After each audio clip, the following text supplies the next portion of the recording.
Assalamualaikum warahmatullahi wabarakatuh.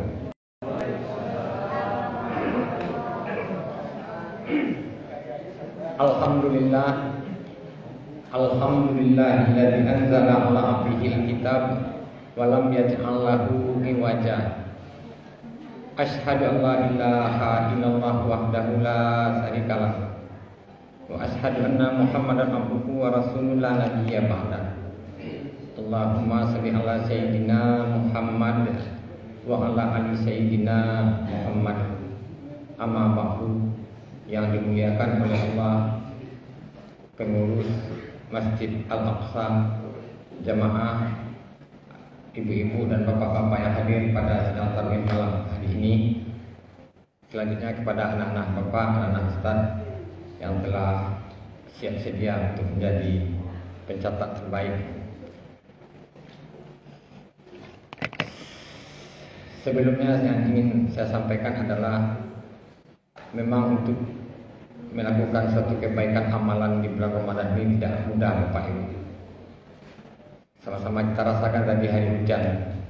Rupanya setelah sampai di masjid ini hujan reda. Begitu juga lah nasib saya tadi Bapak Ibu. Saya dari Lubuk ingin turun. Memang sama-sama Lubuk tapi jauh utara selatan ya.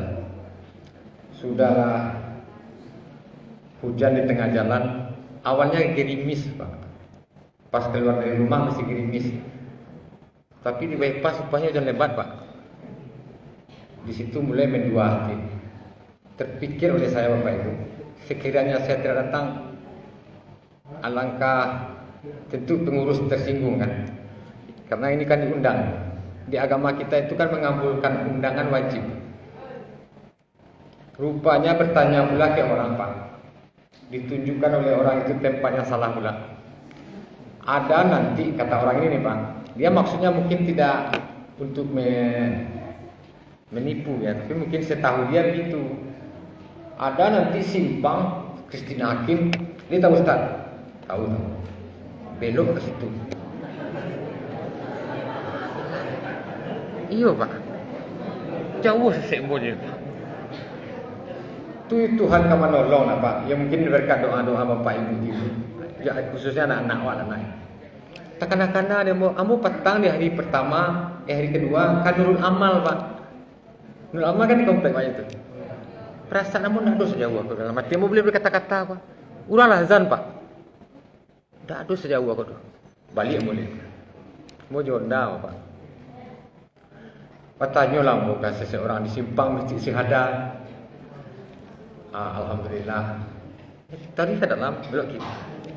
Tak lama kemudian sebut mau jadi beliau, Masya Allah. Mudah-mudahan nanti Pak ke surga loh berdua Pak. Siapa bawa orang banyak. Jadi masuk surga itu Bapak Ibu tak seorang-seorang, berbondong-bondong. Jadi satu rombongan. Itu ada di surah Al-Fajr ayat 27 sampai 30. Ya ayat Tuhan nafsul mutmainnah yarji'i ila rabbiki radiyatan mardiyah fadkhuli fi ibadi, masuklah ke dalam hamba-hambaku dan masuklah ke dalam surga. Jadi tidak ada orang nanti cier nanti sasek bagi cuah kawan seorang syok surga nih sana. Jadi nanti berombong-rombongan jamaah Masjid Aqsa cik rombong kloter. Alhamdulillah awak ni rajin dan ada je imam awak di sekolah awak tinggal ma'aminan menurut yang belakang sembahyang apa kapaya. Nambari tentu imam. Jadi itulah contoh, marilah kita berdoa semoga kita yang ada di dalam doa ini berkumpul nanti di Jannatul Ma'wa, tempat yang paling mulia di sisi Allah. Amin. Lambe amin Pak Ibu. Ndak harap Pak Ibu. Layar Ustaz. Jadi tentang surga itu Pak Ibu luasnya seluas langit dan bumi. Satu orang yang manusia terakhir masuk surga Pak Ibu.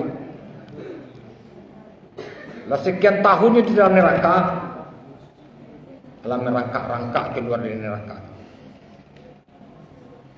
Kira diberinya surga 10 kali luasnya dari bumi Pak. Bayangkan surga itu luasnya Pak Ibu. Malaikat Jibril yang 600 sayap. Malaikat Jibril itu punya 600 sayap. Disuruh oleh Allah baikkan mencari survei surga. Lah panik malaikat Jibril tabang akhirnya menyerahnya kepada Allah yang kecil. Alun juga sobok oleh Allah di malah dan kini lah sampai mari di surga kau. Dia jawab ya Allah, kager bangsa ni sampai lah tu. Begitulah luasnya surga. Jadi wajar kalau awak berdoa, kalau imam awak tadi berdoa kan Allahumma ighfirlil muslimin wal muslimat. Gitu itulah orang Islam kau. Jadi begitu awak mementingkan saudara awak. Berdoa itu kan tak untuk diri awak. Kan ada doa yang lafaz dari Nabi yang ya Allah ampunkan dosa hamba. Itu orang bahasa Indonesia yang berdoa. Dalam bahasa Arab doa sunnah yang disampaikan dari Ustaz tadi, imam tadi, Allahumma ighfirlil muslimin wal muslimat, ampunkanlah dosa sekalian orang muslimin dan muslimat, wal mukminin wal mukminat. Bahkan ditambah oleh al ahya'i minhum wal amwat, orang yang mati doanya lewat ya Pak. Gitulah akhlak orang-orang Islam. Sebab apabila awak ikhlas mendoakan orang lain, maka malaikat mendoakan dua hal yang sama untuk awak. Jadi misalnya nampak awak saudara awak berhasil, sukses kan, itu doaan dia mudah-mudahlah anak tu nanti jadi menteri. Kalau ikhlas gua, itu malaikat pun mendoakan semoga awak pun mendapatkan kedudukan yang sama seperti yang awak doakan. Tapi kalau ikhlas, doa yang makbul itu doa ketika awak didoakan oleh orang lain, awak tak tahu awak didoakan. Tapi itu barek karena itu ikhlas. Ini biasa tu jarang terjadi. Di tempat lain, di siko tidak. Di tempat lain tu buat mandoan orang untuk kebaikan ku barek na lidah. Tapi mandoan orang untuk hal yang buruk tercepet biasanya. Tapi dia awak kan tak. Bah orang sana tu biasa kan orang semua senang melihat orang susah. Biasa orang begitu. Tapi orang-orang yang beriman kan tidak. Jamaah Masjid Al-Aqsa kan tidak. Jadi ambo lah 2 kali kemari Pak. Dulu tahun patang ambo dulu kemari mah. Ambo ingat mah tiang-tiang masjid apa mengingat kalau akan Masjid Nabawi mah. Dan suasana yang adem, AC banyak. Jadi kalau sorban tu Bapak Ibu kalau model tua tu tanda orang tu rajin beribadah. Rajin beribadah. Karena ikut kalung tu nanti amalannya nanti di hari akhir. Kalau orang model ikut nampak dia Pak Ibu, itu orang ulama di sini. Orang yang mengemban ilmu tapi orang bertanya. Kalau naniko nampak dia Pak Ibu. Bukan makan naniko kau. Kau Pak. Kau orang kedinginan. Memang enggak dingin, mula pusapik hujan-hujan tadi. Kira dah pelu asik. Jadi tema awak anak-anaknya anak kau minta judul Pak. Apa judul tadi? Anu bahasa beda. Toleransi dan kerukunan beragama. Awak nak lama-lama yakin Pak. Lalu lama-lama ibu dah. Jam tak dulu. Oh ini nak nampak tu Pak. Engkau panjang ni makin itu. Membangun kerukunan dan toleransi. Ayo sama toleransi duluan ni saja, kerukunan duluan saja. Banyak panjang. Jadi bapak-bapak jemaah tadi ibu yang dimuliakan oleh Allah Subhanahu wa taala. Baru-baru ini kan di tahun-tahun 2000-an banyak istilah ini keluarkan toleransi. Toleransi beragama, kerukunan. Padahal sebenarnya agama Islam itu jauh sebelum orang mengenal toleransi, agama Islam telah mengajarkan toleransi. Kata kerukunan itu berasal dari bahasa Arab, artinya rukun. Rukun itu bahasa Arab. Serta ada kerukunan berasal dari kata Arab yaitu rukun. Rukun dalam bahasa Arab artinya sebenarnya Bapak Ibu tiang atau dasar atau sila. Misal rukun Islam ada 5.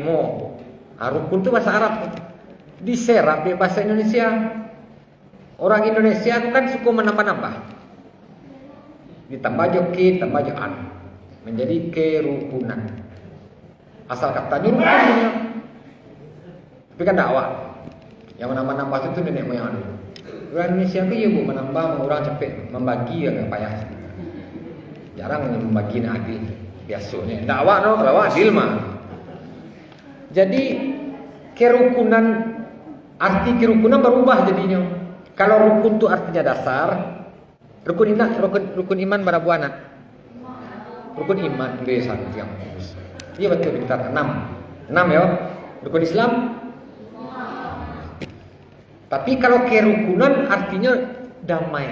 Kan jauh beda itu. Rukun dasar, man. Ditambah kerukunan jadinya damai. Lawannya bermusuhan.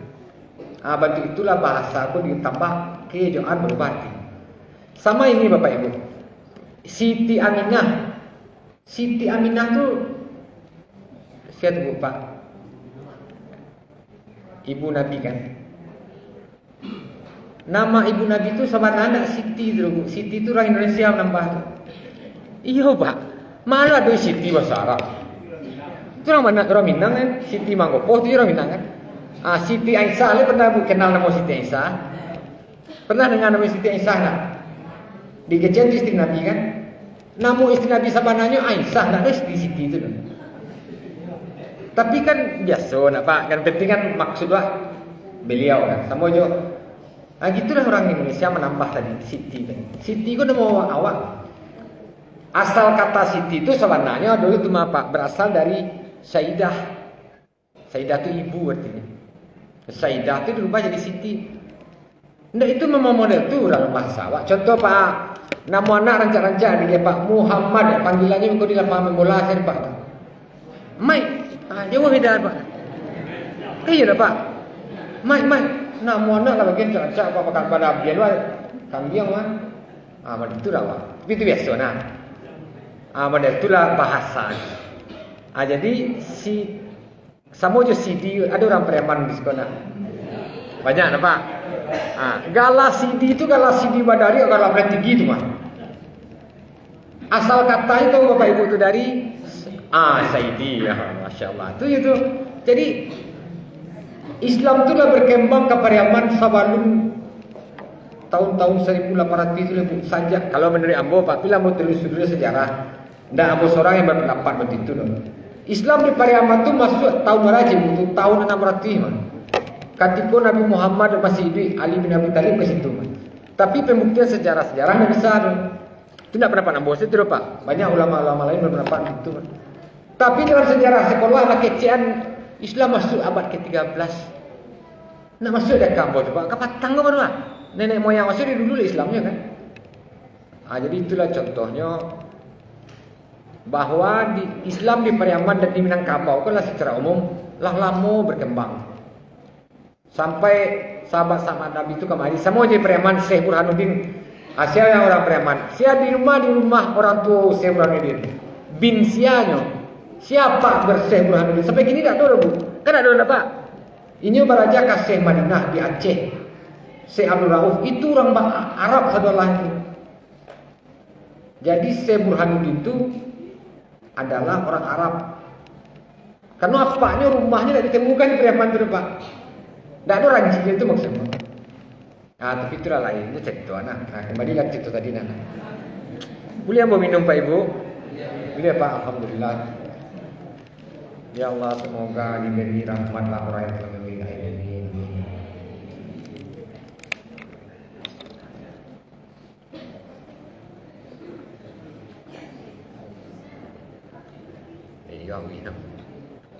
Nah, anak-anak apa? Hebat mesti aksa. Anak-anak nak meripik tu. Aku lah barangkali pergi ke masjid Pak. Ikulah masjid paling tertib anak-anak. Salut macam dia. Kau hebat pembina generasi apa-apa. Alhamdulillah. Di tempat lain Pak mengingkari solat mengingkari anak tu Pak. Allah tetaplah. Jadi kerukunan berarti tidak bermusuhan. Nah, lalu ada istilah setelah kerukunan namanya toleransi. Toleransi itu artinya tenggang, menenggang. Menenggang kok bahasa Minangnya kan menenggang. Lawannya intoleran. Nah, untuk mengenali ceritaku Bapak Ibu, wakanalah sejarah Islam berkembang di Makkah. Bagaimana Nabi mengajarkan rukun dan toleransi. Ketika dakwah telah sampai, Islamlah sampai. Awalnya Nabi Muhammad SAW itu kan sembunyi-sembunyi dakwah. Orang pertama yang dakwah itu adalah istrinya Siti Khadijah. Nah, Siti je lah kan. Soalnya aslinya Khadijah, nak tu pakai Siti dulu. Siti Khadijah mengakui kerasulan Nabi. Abu Talib mengakui kerasulan Nabi. Kenapa Siti Khadijah bisa mengakui kerasulan Nabi? Pernah Bapak Ibu bertanya, bang kok Siti Khadijah langsung mengakui Nabi ko Rasul? Hanya dulu cerita seketik Bapak Ibu. Ceritanya mereka, Siti Khadijah kok punya paman. Pamannya itu Warakah bin Nawfal, orang yang ahli kitab Injil. Tapi kitab Injil asli. Di kitab Injil lah dikecek itu bahwa ada Rasul nanti. Ciri-cirinya, satu, mempunyai tanda di pundak. Yang kedua, didatangi oleh Jibril dan menerima wahyu. Ciri-ciri Jibril dalam kitab Injil tadi mah, Jibril itu tidak suka melihat orang yang tidak menutup aurat. Siti Khadijah tahu. Jadi ketika Nabi menerima wahyu, dikecek di Siti Khadijah, ya suamiku, kalau datang nanti temanmu itu, maksudnya Jibril, tolong beritahu ke aku, kecek Khadijah. Maksud Khadijah akan membuktikan kok iyo dah kok Jibril pindah. Apakah iyo Muhammad atau Rasul? Khadijah ni buka jilbabnya. Gitulah kan. Datang ni pas Jibril datang, memang Jibril kok lari. Jibril kok tak suka macam perempuan yang menampakkan rambutnya. Sampai 3 kali. Barulah Khadijah mengecek, engkau benar-benar Rasul. Karena yang datang itu adalah Jibril. Buktinya karena dia lari melihat aku ketika aku buka jilbab. Tidak buka kepala. Kepala terbuka tu ya awak lari je mana. Tu kepala orang tak buka kepala tu awak lari. Nah, itu alasan bangkok Khadijah meyakini Rasulullah Muhammad SAW. Itu dasar itu. Nah, awalnya Islam bukan sembunyi-sembunyi. Tak nama Nabi berdakwah langsung. Kenapa Nabi nak nama berdakwah langsung? Karena toleran. Karena Ka'bah tu lah diisi oleh orang-orang Quraisy, oleh paman-paman Nabi dengan patung. Ada namanya Lata, Uzza, Manat, basusun patung rancak-rancak bentuk galih. Bekonya nyembah begitu. Ndak ke Nabi langsung ke situ sembahyang, ndak untuk itu kejadian dulu. Nabi ko cuma berdakwah dulu, memberikan pemahaman. Mangalah patung awak sembah. Gitulah gitu. Lah dibek batu. Kalau orang kayu nyobek dari marmer. Nyobek rancak-rancak tinggi tu. Ya Lata, ya Uzza. Orang agak menengah ke bawah, nyobek dari kayu. Kayunya pahat elok, nyobek gambar batu widuang. Orang agak bansek-bansek seketik mabuk nyobek dia terigu. Nyobek tangan, kepala. Beko menyembah tu, ya Tuhanku Lata Uzza, aku lapar. Nyobek tangan sikit. Ayo kan. Kalau pentong tangan Uzza. Ya kisahnya serius Bapak. Bantu itulah kejahiliahan orang kan itu. Sampai sekejam-kejam orang jadi Pak nak dulu makan Tuhan dah zaman dulu kan Tuhan. Itulah yang kecil Nabi Muhammad SAW bahwa perbuatan itu perbuatan jahil. Jahil itu artinya bodoh. Masuk Islam adalah Bilal bin Rabah. Bilal kok budak dibebaskan dari Abu Bakar karena Bilal kok dihimpit dia batu dia. Orang Walid bin Mughirah. Walid kurang kaya, masih paman Nabi je. Sehingga Islam kok sulit untuk diterima orang. Bagaimana cara Nabi sehingga memasukkan Islam melalui dakwah personal. Akhlak Nabi itu kan rancak. Akhlak beliau kan rancak, uswah. Sehingga orang senang mencelik Nabi itu. Di mana duduk orang senang. Nabi mencerita untuk bahwa agama nenek moyang aku agama yang tak sesuai. Akhirnya tentu masuklah Umar bin Khattab masuk Islam. Ketika Umar masuk Islam, Umar kok orangnya gak bagak astek. Hanya kecengkan Nabi. Kalau benar agama ini agama Allah, mengawat tapi mulai sekarang saya akan pergi ke Ka'bah, ketuk pintu rumah orang Pak. Assalamualaikum. Kareh ni. Waalaikumsalam. Ada apa Umar? Ang tahu bahasa dalam Islam. Kok kayak ni. Kalau orang lain menyuruh. Kaji kan. Sudah berumah celai. Assalamualaikum. Saya cuma memberitahu kalau saya sekarang sudah masuk Islam. Yang mengejek Umar. Sejak itulah berani orang lain. Berani orang masuk Islam. Akibatnya Abu Lahab, Abu Jahal kekurangan kekuasaan. Itu hilang kekuasaannya. Karena di Makkah itu di tempat patung-patung itu terjadi perdagangan.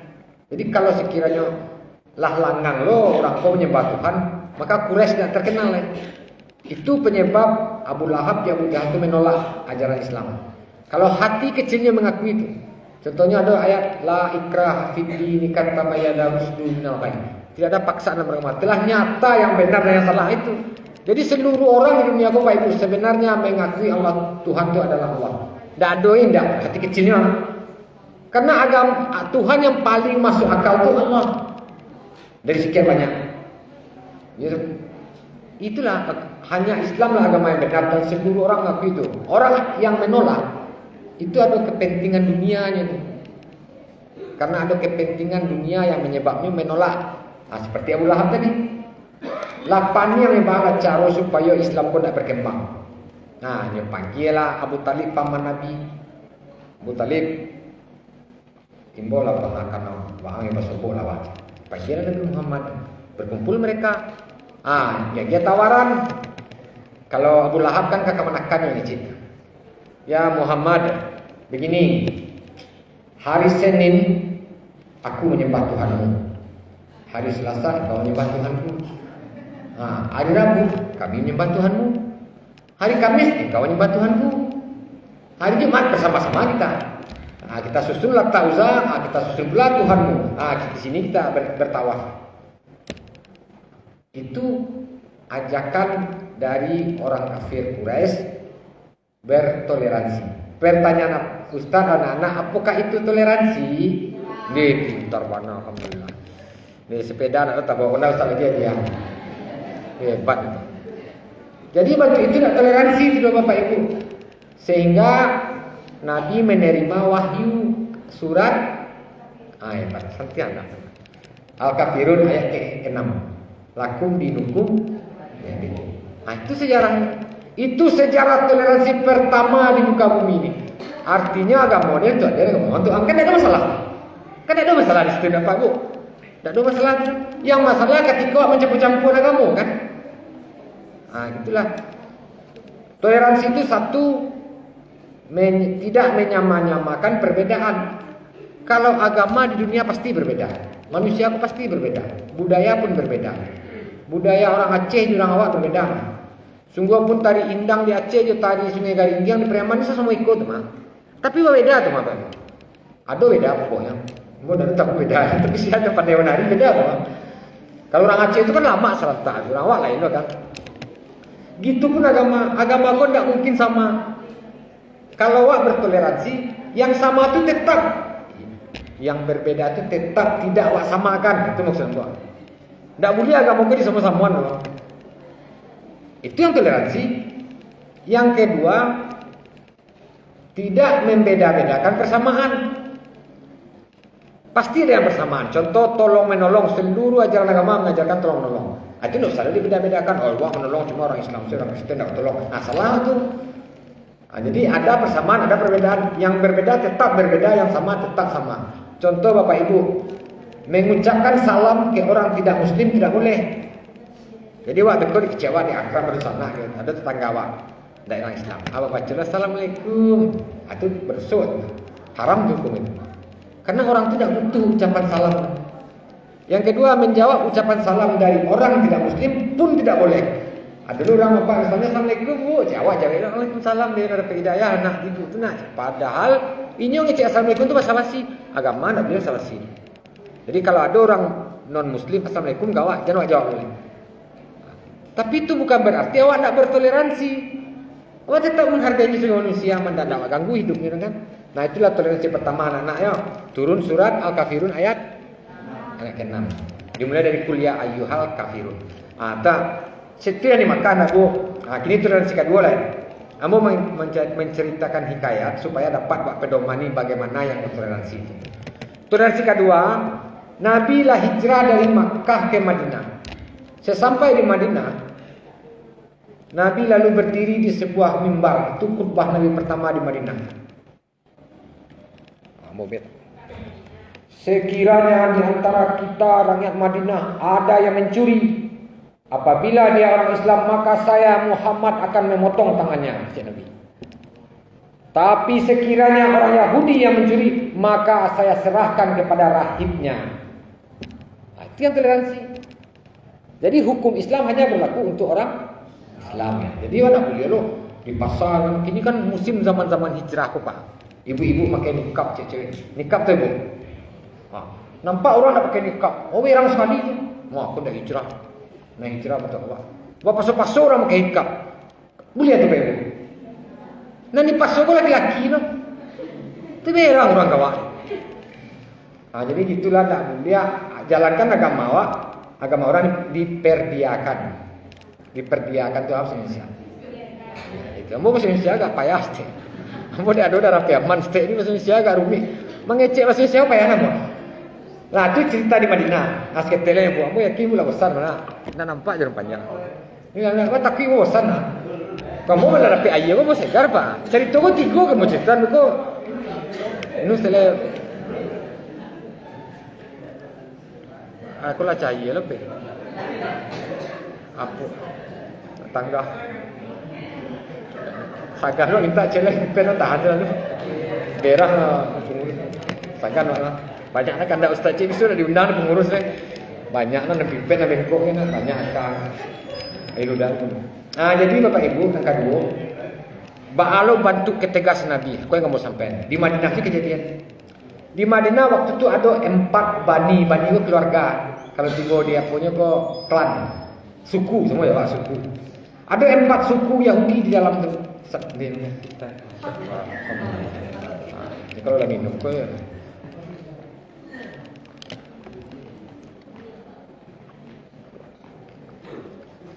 Ini kan sunnah Nabi minum kau 3 tegu. Itu terpaksa buat cocok minum bawi kan. Jadi ada Bani Qainuqa, kita nak Bani Qainuqa, Qainuqa. Itu suku Yahudi terakhir yang tinggal di Madinah. Ada kisahnya tu. Ada kalau cerita kamu seminang pandai. Siapa ya? Kiranya kan lucu kan? Kiranya, kan tambah lawak kan? Di pasar tu, di pasar Yahudi tadi, ada penempa besi. Tahu Pak Ibu penempa besi? Tukang ambil besi. Jadi yang menempa besi itu orang Yahudi. Datanglah seorang perempuan muslimah, pergi ke situ menjahit sepatunya. Artinya di situ terjadi pasar orang Islam dan orang Yahudi boleh berjual beli berarti kan? Itu buktinya. Kok di zaman Madinah artinya pasar Yahudi boleh awak masuki. Jadi misal gini ada di antara awak masuk ke pengusaha kau orang lain. Orang tak Muslim sama. Awak ingin membeli sesuatu, boleh ya. Itu toleransi, itu tidak ada masalah tersebut. Seperti kejadian tadi kan. Lalu orang Yahudi kau usil. Yahudi kau memang usil dari dulu. Nyo sangkuan, kan payah mau Indonesia. Nyo sangkutkan, kan payah dah. Kira-kira boleh kau lah. Nampak contoh mana dia bisa Bapak Ibu kan. Aku jilbab kan. Jadi cewek kau kata agak, laki-laki Yahudi kau Pak, nyo sangkutkan ujung kapaga besi. Ya kan tahu Ustaz cerita kan? Lah nyo sangkutkan dengan cewek kau kan melengah kau Bu, kan tak tahu dah. Nyo jalan kau, lapeh. Tanggalin pun, rusak secara langsung. Kan terbayang Pak Ibu ceritanya. 7 orang Yahudi kau menyangkut jilbab. Anak-anak supaya nampak auratnya tu kemudian nyoba galak-galak. Jahit tak orang Yahudi kau Bu? Jahit kan? Nah, saat itu ada seorang pemuda Muslim. Perempuan kau bukan saudara, bukan istri, bukan anak, bukan ibu, bukan mertua. Tetapi dia diikat dengan ukhuwah, rasa seiman. Marah lagi opak. Cabut pedang, bertarung aja. Orang Yahudi juga berampek. Ini seorang nyobunuh seorang lah. Tinggal 3. Dan 3 kau dikeroyok meninggalnya. Orang Yahudi yang 3 kau galak-galak. Lah peristiwa kau sampai ke Nabi. Sampai ke Nabi peristiwa kau si pemuda tadi mati syahid ke Nabi. Pemuda tadi. Nah dalam agama ada yang disebut girah. Pernah Bapak Ibu mandanga girah? Pernah kan? Itu girah tuh. Girah itu adalah perasaan sakit hati atau cemburu apabila agama kita dihina. Jadi itu wajib tuh. Kalau laki-laki tidak ada girah, kalau perempuan tidak ada girah, kecewa, gantilah dengan kain kapan. Nah, bayangkan tuh. Jadi orang Islam harus ada girah. Harus. Karena itu bukti iman lah. Melihat saudara awak tersakiti harus wasiki hati itu. Syaratnya agama dihina. Kan itu tuh kan penghinaan agama tuh aurat terhina Pak Ibu nak. Antara nampak tindak cuma kan menghina tuh nyampe galak-galak kan. Atau Bapak Ibu apa tindakan Nabi? Langsung Nabi mengecek mereka. Saya yang akan memimpin pengusiran terhadap Bani Kainuka. Disiapkanlah kuda-kuda perang oleh Nabi. Nabi di depan tagak, dikepung Bani itu dan diusir. Itulah sejarah sejak itu Yahudi tidak pernah ada lagi di Madinah. Itu toleransi mau. Sejak itu piagam Madinah dirobek dengan Nabi. Jadi sangko Nabi itu sabar-sabar galak-galak. Enggak. Nabi itu kalau soal dirinya dihina, ionya sabar. Tapi kalau agama Nabi tidak pernah sabar. Kalau Nabi diperangi, Nabi pun memerangi. Nah itulah kisah kecil Nabi. Sejak saat ini tidak akan ada lagi orang Yahudi tinggal di Madinah. Nah, singkat cerita Yahudi itu terbuang. Di tahun 1935 berkumpulnya tinggal tercampaknya ke Jerman, ke Inggris, ke Selandia baru. Tiba PBB tahun 45 nya dirikannya suruhlah Yahudi berkumpul, tinggal di Yerusalem.